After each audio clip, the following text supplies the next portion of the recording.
Aaniin Boozhoo, me wa'ao nashime Alex, nga nagamomen oy nagamoen.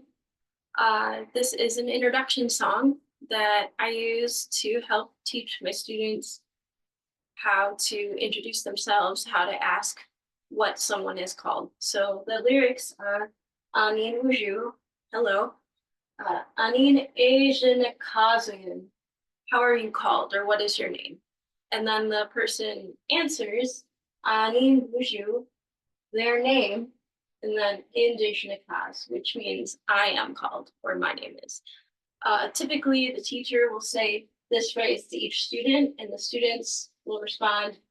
The student will respond with this. Usually, my kids are shy, so I would sing this part along with them, and they would say their name in ezhinikaz by themselves. All right, so here we go. We're going to demonstrate the song.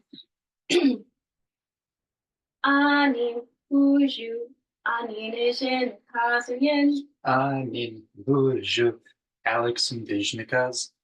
Oh, good.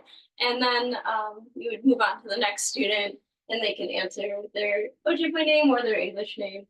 And if you want the students to sing it back to you, they could sing this part, the teacher's part, and then you could respond with Aaniin Boozhoo, Stephanie and ezhinikaz. Miigwech.